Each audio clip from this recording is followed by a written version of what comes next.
today? I don't know. It's Tuesday, May 30th, and I'm here interviewing Marion Lazan, and I'm very excited. Okay.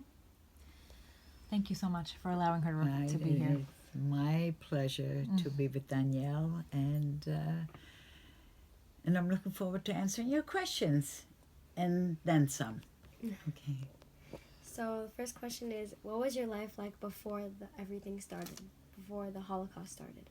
Before the Holocaust started, things were just as normal as they are for most of everyone here today. But that was in the early 30s. So I was born in 1934. By that time already, things began to happen. Yeah. So, but prior to that, we lived in a very small town in Germany, and my father had a successful shoe business, and we lived with my grandparents, my older brother, my parents, and my grandparents above the shoe store. We lived on the third floor, and my grandparents lived on the second floor. The store was on the lower level, of course, and it was perfectly fine. And we had wonderful, dear friends, most of them not Jewish, and it was perfectly fine. Although we had a synagogue in the town, and my parents were very involved in that. It was more of a conservative kind of a situation. But then once the guy with the mustache came into power, our so-called friends turned against us. And things really became very difficult. Do you remember experiencing any anti-Semitism when you were growing up? Well, she's saying it started already. She was already born into it already. Yeah, I was born in 1934, and it started already around that time. But I wouldn't remember because I was very, very young. But I do know from what was told to me, and if you read the book, much of it is in the third person because much was told to me. I don't remember what happened when I was 4, 5, 6 years old. So I was told that when my brother he was born in 1932, and shortly thereafter they already started throwing stones into his carriage. So it already began, and so it was devastating for my parents. And we as children were protected, and we're not as much aware, obviously, as my parents were. What was school life like after the Nazis and everybody started taking control? I didn't go to school. I was only 4, 5, 6 years old, so I didn't go to school there. But I went to school. There was no school for me at that time.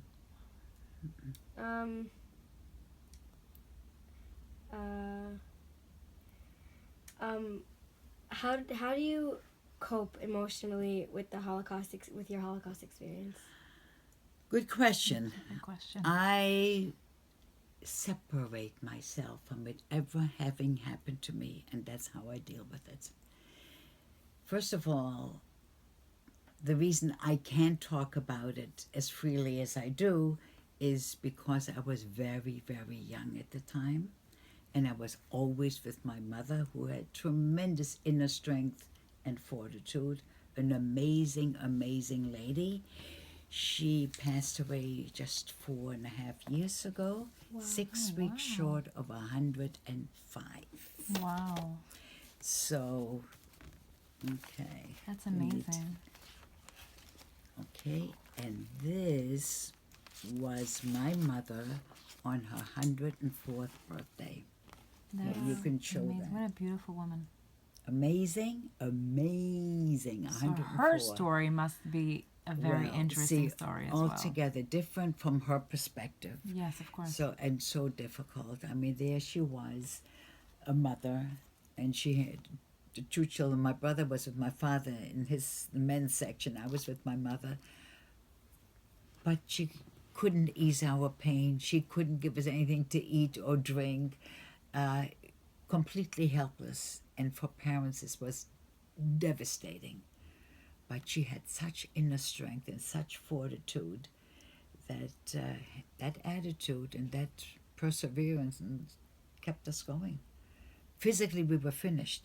I weighed at the age of 10 and a half, and we were liberated, 16 kilos, which is equivalent to about 35 pounds. Wow. And my mother weighed 70 pounds. So physically, we were done. It's only what's between the ears, the inner strength, the will to continue, and to look, never to give up hope. That's amazing. So, with everything that happened, how did your mother keep all the hope that she had? Was it you, She just your children? had that makeup. She had that inner makeup. Not everyone has it, and that needs to be appreciated too. How did she keep you though? They usually would separate the children from the parents. No, They separated women and men. women in it, there were hundreds of camps, and each camp was dealt with in a different way. Which camp were you in? Excuse me? The name of Bergen-Belsen. We were that's where Anne Frank lost her life. And did I ever see her? I might have, because she was in Westerbork also. Oh wow. We were a total of 6.5 years in different situations. And did I ever see her? Maybe. But you need to know, and I'm sure you realize, Danielle, that her name did not become well known until after her diary was found and published.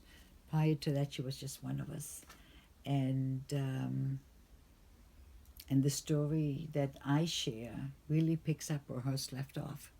We know her story while she was in hiding. We know nothing about her experiences in the camps. Right. And in addition to that, she was 6 years older than I am, and 15-year-old has nothing to do with a 9-year-old, or next to nothing, right? Right. So I didn't read the book, but I'm curious. On a daily basis, though, in the camps, what did everybody have to do? Did you have a job? Did your mom? no, I was a child, but they didn't So bother with us. They just let you be free. They didn't around bother there? with us. We were in a particular section called the Sternlager, the Star Camp, named so because we had to continue wearing that yellow star, which was issued to us back in Holland.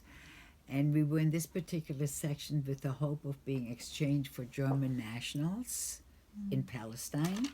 Really? And that unfortunately never materialized for our family.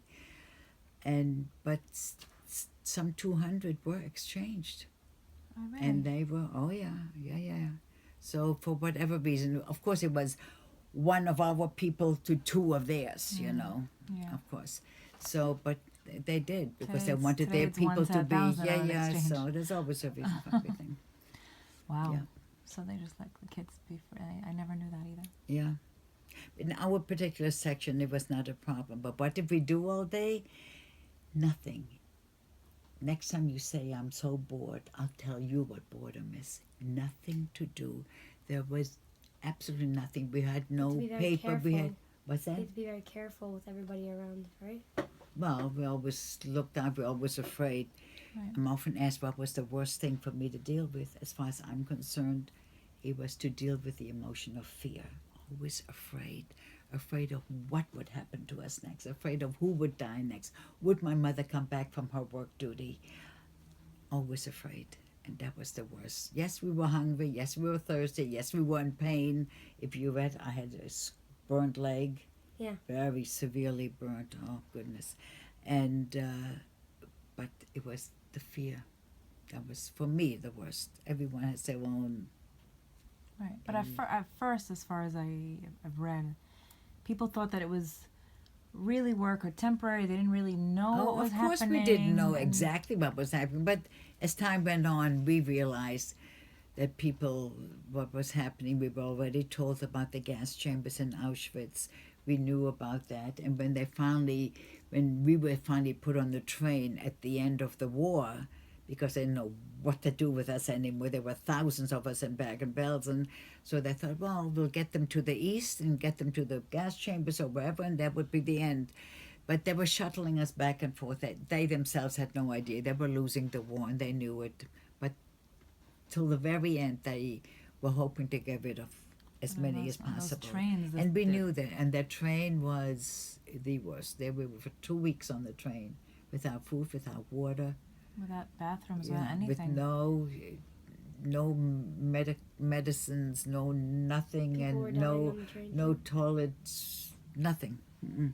Your poor Sanitary mother. facilities. I can't imagine And as a no, mother. and were 500 of us on that train. Oh my goodness. 2,500. 500 didn't make it. What was the size of the train? How big was What's it? that? How Oh, big I was don't it? know. Was it a good sized train?